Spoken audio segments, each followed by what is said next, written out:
I am Faith, the white moonlight whom 17-year-old Benjamin fought desperately to save. Yet 27-year-old Benjamin, amid the cheers of his friends, kissed a stranger standing beside him. Who is Faith? She's falsely high-minded and truly pretentious.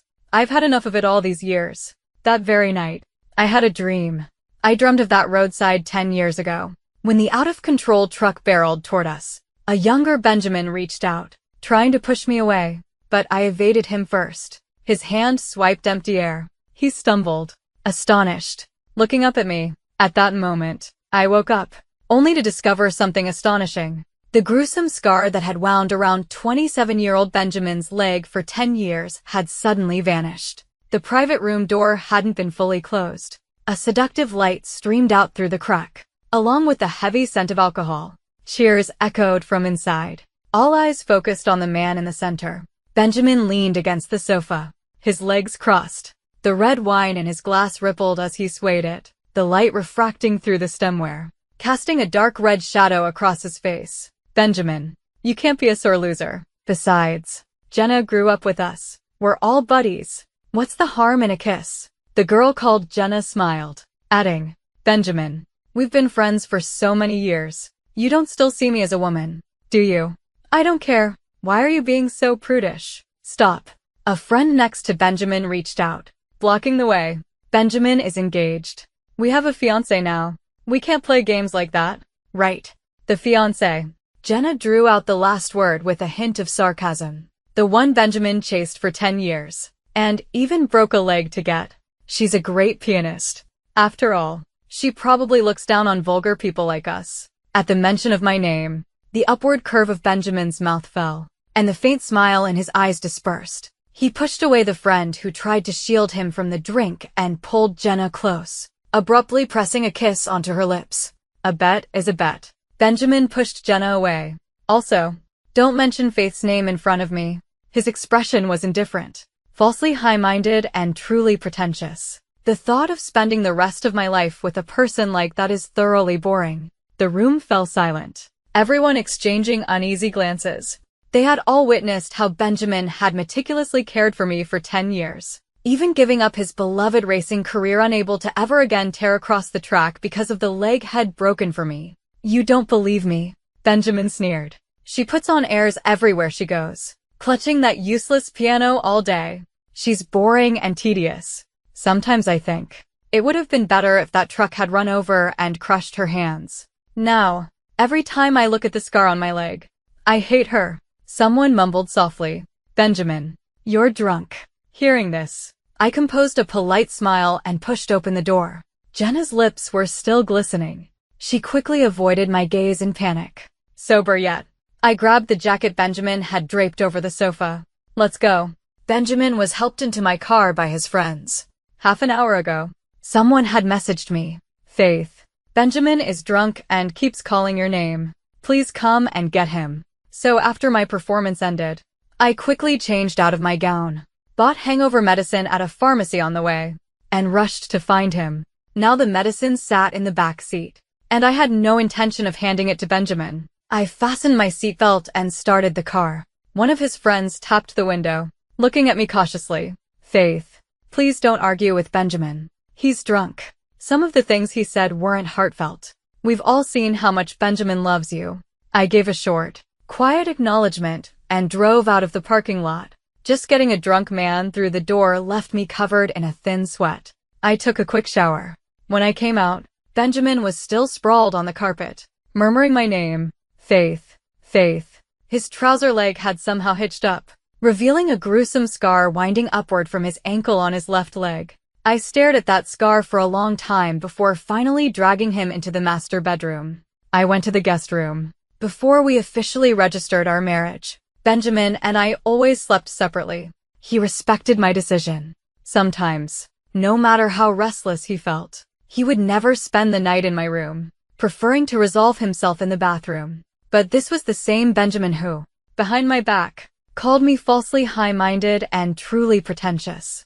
I closed my eyes, tears silently sliding down my cheeks. After an unknown length of time, my swirling thoughts finally settled, and the surroundings gradually became clear. It was the street I had walked countless times before. I heard the buzz of insects and birdsong. The blinding summer sun pierced through the leaves, casting patches of dappled shadow. Someone grabbed my bag, the sensation of being pulled and stumbling feeling intensely real. I looked back in surprise. It was 17-year-old Benjamin.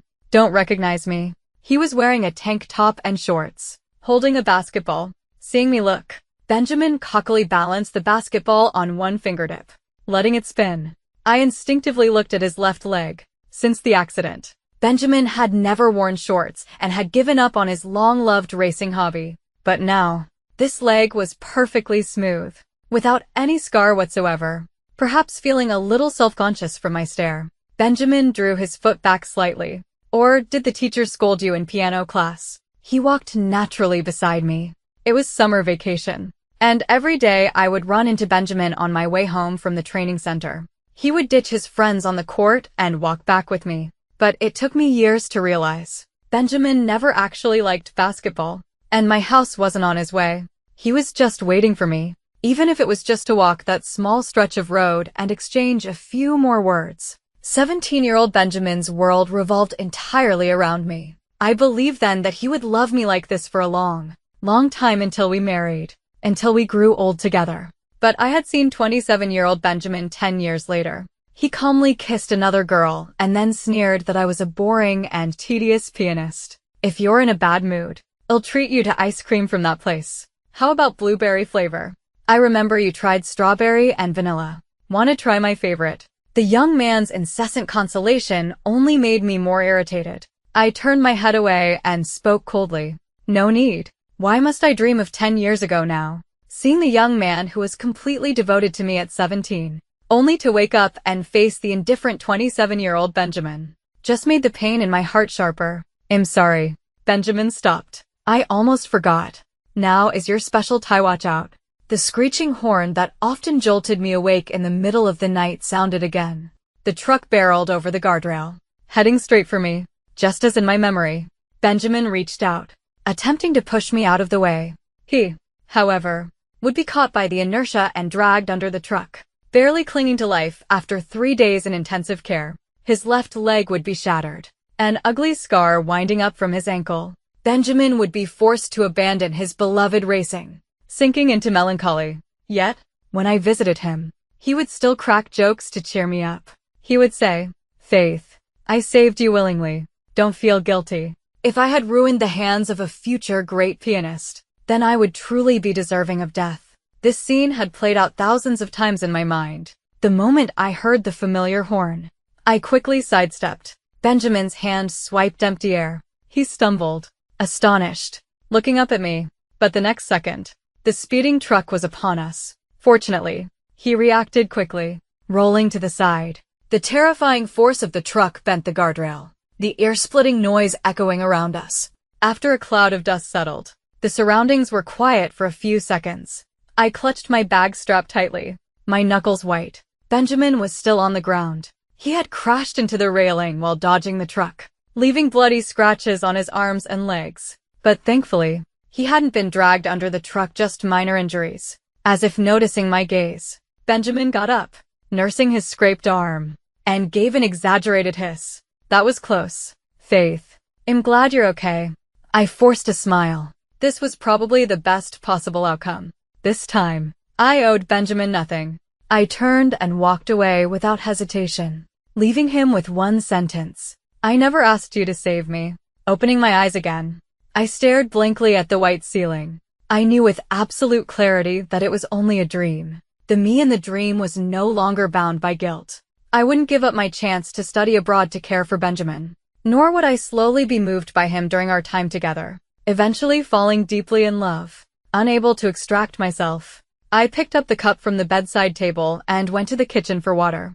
To my surprise, Benjamin was there. He was wearing an apron and frying eggs. Seeing me, Benjamin froze, his gaze flickering away. He looked drawn after the hangover, his eyes bloodshot, and a hint of stubble emerging. I made some breakfast. Faith, wanna try it? I poured a glass of warm water and sat down at the dining table. Benjamin presented 2 heart-shaped fried eggs in front of me, then pushed the soy milk and fruit closer. He rarely looked so nervous, standing there, still wearing the apron, unsure where to put his hands. Last night, I drank too much, Benjamin started, then carefully gauged my expression. Drinking too much leads to mistakes. I said some awful things, but they were insincere. Jenna and I have nothing going on. She's just a college friend. We were in the same club and major. I took care of her a bit more, but I only see her as a buddy.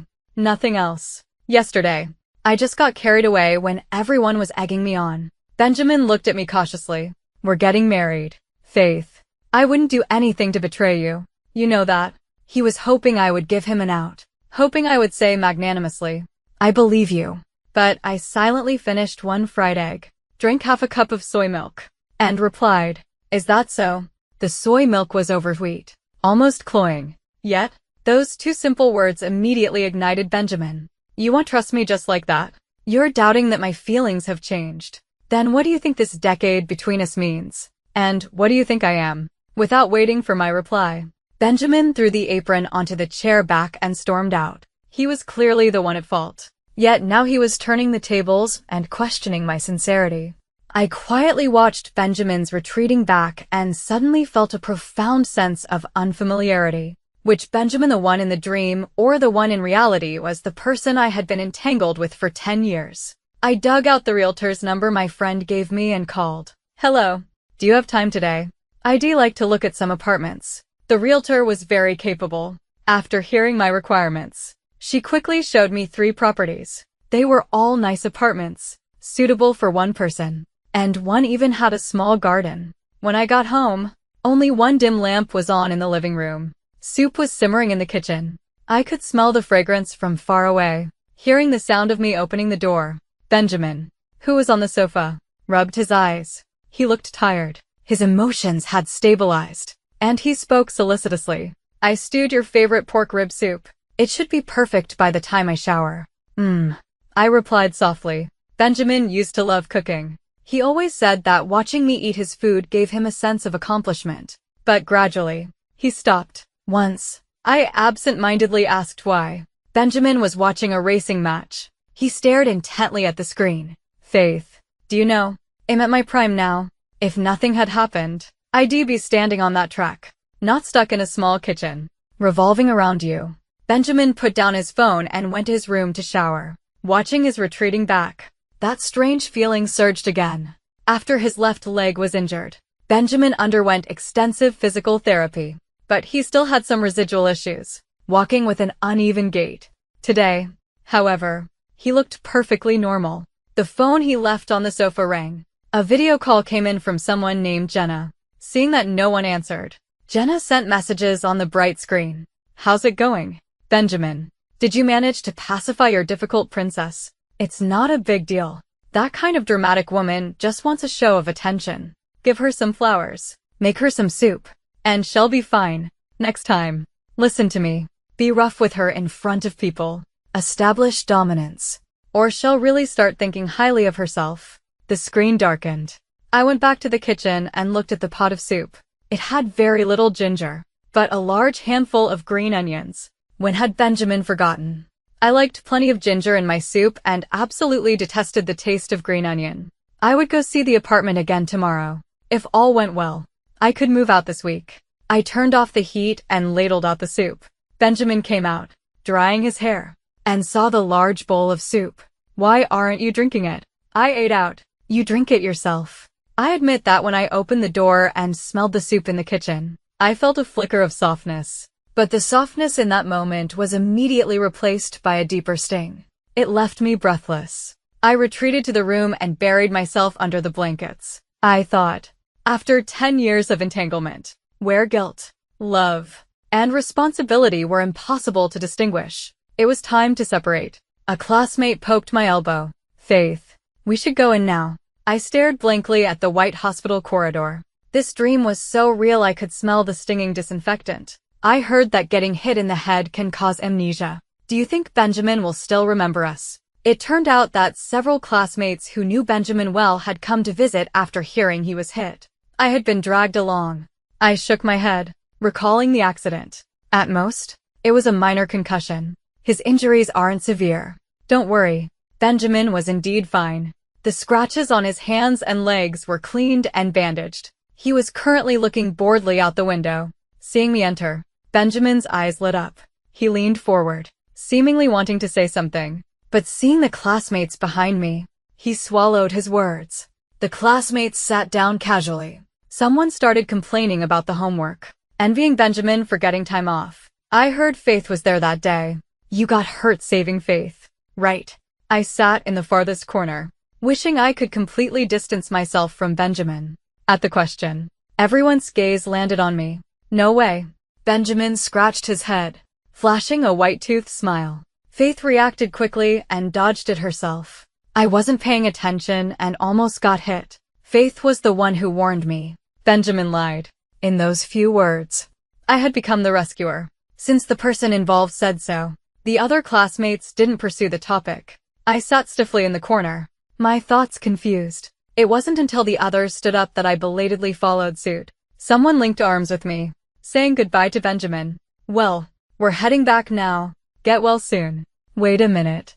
Benjamin, wearing the blue and white striped hospital gown, looked directly at me with his clear, black and white eyes. He looked earnest and direct. Can Faith stay for a minute? The classmates exchanged glances, then smiled knowingly. The door closed, leaving only Benjamin and me in the empty hospital room. He picked up the thermos next to him. I remember you like soup. My mom's pork rib soup is pretty good. I asked her to pack an extra portion.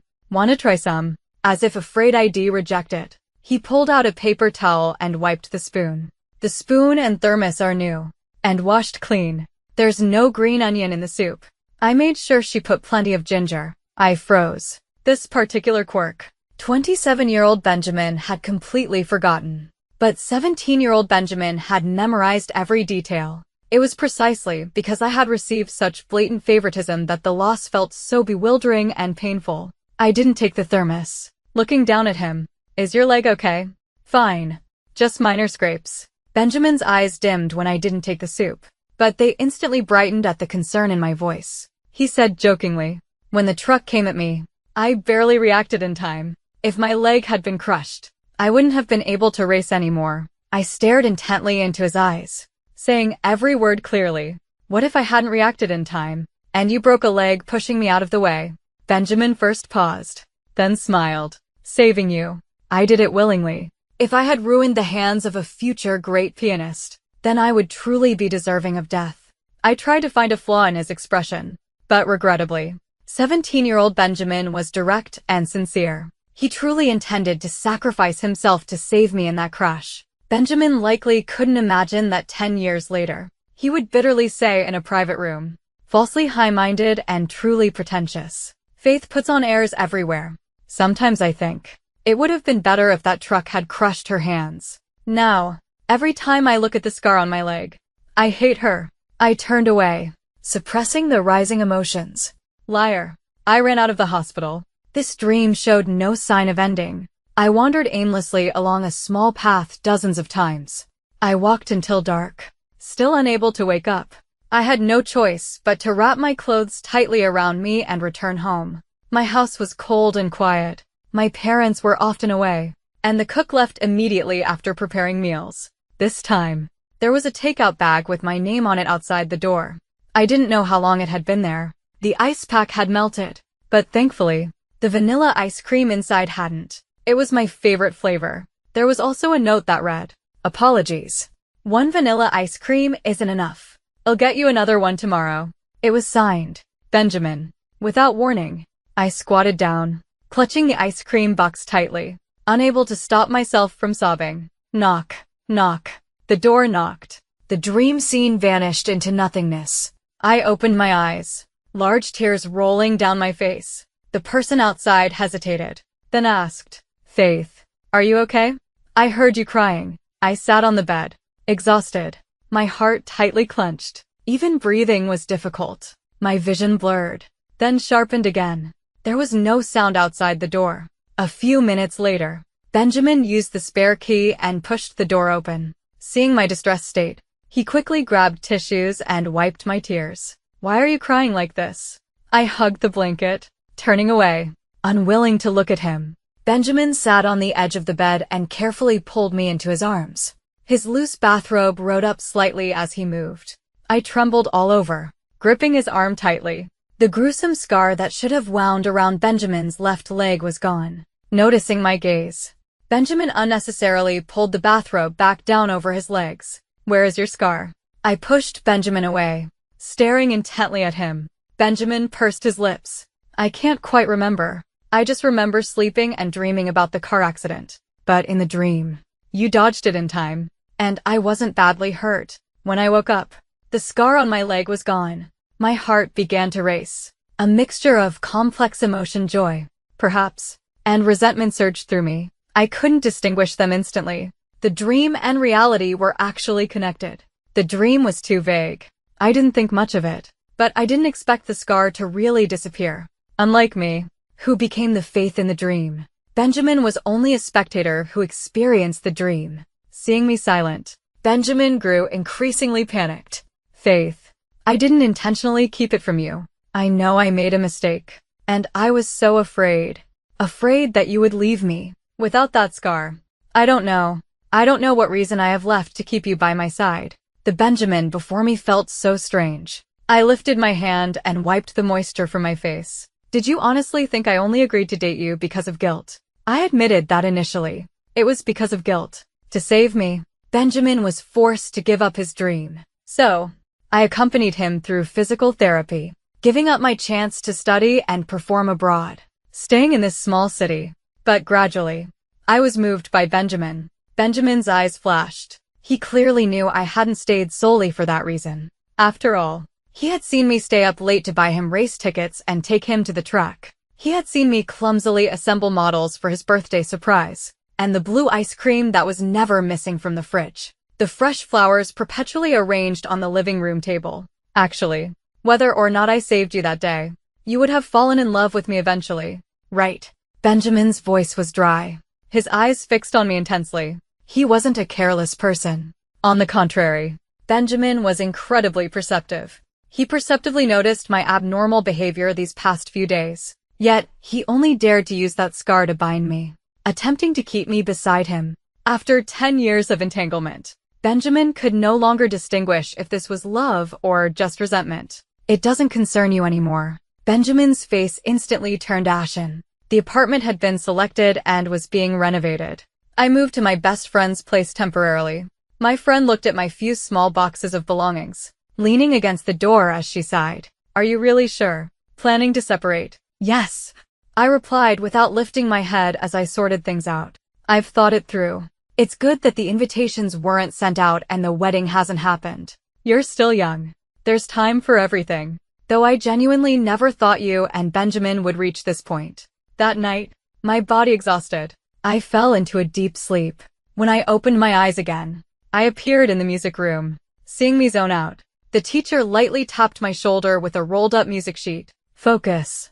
This piece was highly difficult. 17-year-old Faith might be stumbling and unfamiliar, but 27-year-old Faith had performed it countless times on major stages. When I finished playing fluently, the teacher exclaimed, "Such great progress. How did you become so proficient after just one day?" I offered the first genuine smile I had managed these past few days. "Also," the teacher crossed her arms and turned to look out the window. "That kid outside and he get tired of watching for so long." The wind lifted the translucent white curtains. I turned my head and saw Benjamin standing in the backlight, smiling at me. The moment I stepped out of the music room, he followed me instantly. "What do you want?" I spoke coldly, since realizing the connection between the dream and reality. I desperately wished to have nothing to do with Benjamin this time. I bought you strawberry ice cream." His lashes were long, trembling slightly with nervousness. "Faith, when will you forgive me?" See, this was 17-year-old Benjamin. He hadn't done anything wrong. He didn't even know why I was angry. But knowing I was upset, he was still willing to put effort into cheering me up. "If you don't like strawberry, I can keep getting you vanilla. You haven't spoken to me recently. Am I annoying you by always following you? If that's the case, I'll only come look for you every other day.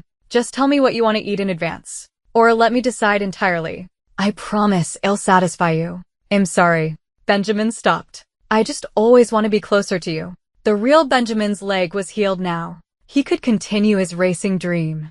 I could reapply and choose a different location for my advanced studies. We were clearly square. Yet, seeing Benjamin still left a lump in my throat. I told myself to be mature and let go. Benjamin. I felt a sudden impulse. Staring into his eyes, I asked, "Do you believe that I am Faith from the future?" The future. Benjamin paused, then tilted his head, giving a slight smile. I see. You believe me. Yes. Benjamin's eyes twinkled with light. You were stumbling over that piece a few days ago, and today you played it so skillfully, as if you'd practiced it 1,000 times. I've suspected for a while that something I didn't know happened to you. Starting from the day of the car crash, he had actually guessed it all correctly. Did the future Faith become a great pianist? I nodded, my expression complex. And the future me? The future me isn't close to you. I wouldn't know. I cut Benjamin off. Benjamin stood still, looking quite flustered. I saw his eyes turn red. He choked out, "You're lying." So, all the cruel truths that had been weighing on my heart spilled out in a rush. Yes, I'm lying. In that car crash, you actually pushed me away, but you were dragged under the truck yourself. You suffered a comminuted fracture in your left leg and could never race again. I gave up my chance for advanced study and stayed with the performance troupe in this small city. After 10 years of adjustment, I gradually fell in love with you. The day before entering this dream, I was planning our wedding. Though you never said anything, I noticed you always looked longer at the foxtail lilies in the living room. So our wedding was going to have 9,000 foxtail lilies. Benjamin's lips slowly lost their color. He asked, "Did I cheat on you?" I tried to speak in a calm tone. You got drunk and spoke the truth that had been suppressed in your heart. You said I was falsely high-minded and truly pretentious. You said that seeing the scar on your leg made you hate me, and that you wished I had been the one hit by the truck that day. You just spoke your truth. I watched the Benjamin before me. His body wavered and gradually faded into a phantom image. The dream ended. I rushed to the bathroom and washed my face with cold water.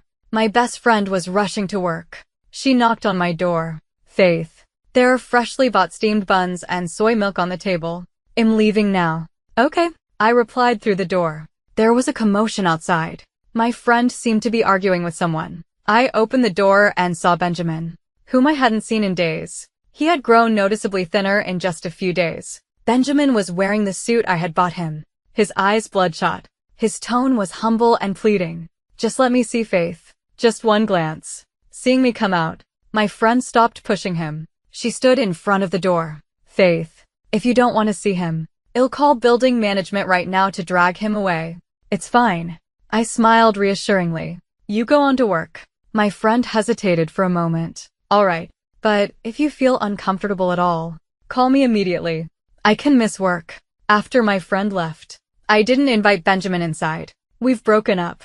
Why are you here?" Benjamin was almost incoherent. He held his phone up to me. "I deleted Jenna. And I deleted everyone who joked and egged me on that day.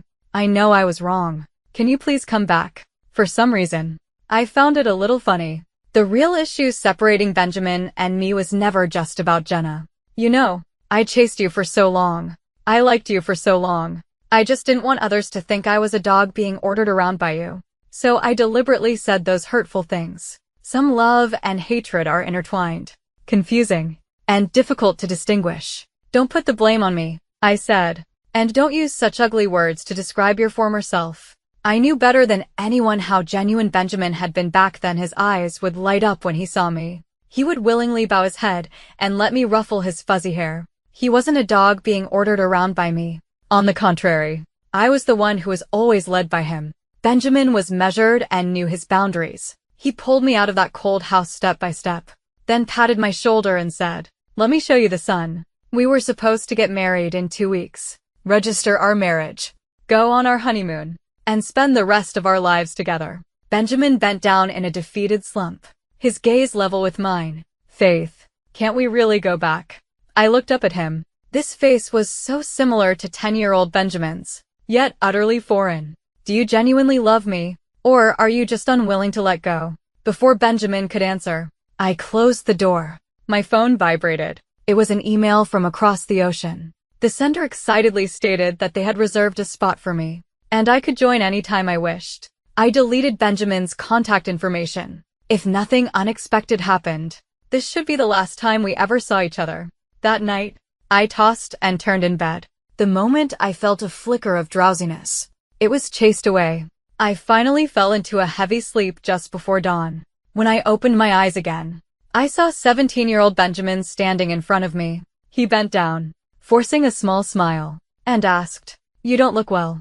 Did he come looking for you?" "Yes. If he made you unhappy, let's not talk about him. Let's talk about me." "Faith, what am I like in your memories?" I thought that after so much time, the memory would have faded. But thinking back, 17-year-old Benjamin had left an indelible mark on my memory. A little cocky, proud, but very sincere and persistent. Benjamin nodded. "So, I must be a good person." 17-year-old you certainly was. "That's a bit of a shame." Benjamin straightened up, stars twinkling in his eyes. "Then let's do something bad." "Faith, I never imagined Benjamin would be this reckless." He pulled me away from the crowd and quietly snuck into the school radio station. On the sports field, several administrators were speaking into microphones. Benjamin simply pulled the plug. After a moment of screeching static, Benjamin cleared his throat and looked out at the sea of black-clad students from the radio room window. To hell with all their high-sounding nonsense. His voice echoed across the sports field. The students were startled at first, then quickly erupted in cheers. "Which administrator's relative runs the cafeteria? The food is genuinely terrible. Whose car is always parked ostentatiously in the students' parking area?" The cheers on the field grew louder and louder.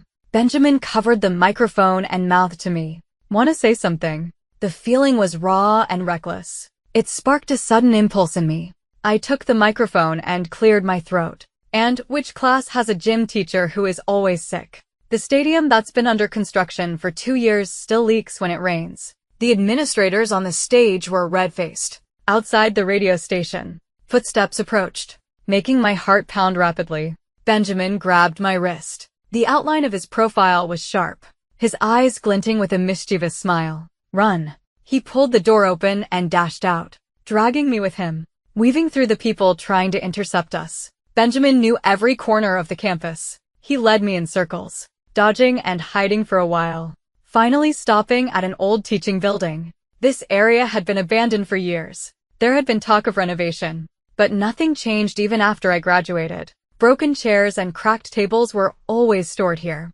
turning it into a giant junk heap. Benjamin and I crouched together in the bushes behind the old building, listening to the pursuing footsteps fade away. Through a broken window on the first floor, I saw a dusty, broken piano. I stared at it for a moment, saying nothing. When I looked away, Benjamin handed me 2 sticks of equal length. "Want to play the piano?" It was utterly absurd. Yet, I reached out the sticks, threading them through the window, and pressed down on a black and white key. The sound was rough and out of tune, yet still clear. "I remember the first time I saw you. You were sitting in the music room." The white curtain fluttered, and I could only see your outline vaguely. That piece sounded familiar. I think it was called For Elise. I finished Benjamin's sentence. A limping, out-of-tune broken piano. 2 dead, fallen tree branches. A clumsy, off-key For Elise rang out in the dead silence of the old teaching building. Benjamin stood quietly to the side, watching me play. Halfway through the piece, urgent footsteps sounded again. "They're over there." This time, it was my turn to grab Benjamin's wrist. I looked back and smiled at him. "Run." We ran for an indeterminate amount of time, finally stopping, both of us breathless. In front of the surrounding wall, Benjamin braced himself on his knees, panting as he asked me, "Can you climb a wall?" "What?" There was no time to think. The people behind us were catching up. Benjamin immediately wrapped his arms around my waist, letting me use his body to sit atop the wall. He scaled the wall, not forgetting to shoot a challenging smile at the administrators below. "Jump down later. I'll catch you." He leaped, landing steadily on the ground. In my ears were the shouts of the administrators. But before my eyes was Benjamin, looking up at me, smiling. I sat on the wall, my palms slick with sweat from the tension. Benjamin's figure flickered briefly in the light. I blinked, belatedly realizing this was the sign that the dream was ending. Benjamin clearly realized it too. He looked down, watching his own palm gradually dissipate. When he looked up again, his eyes were filled with tears.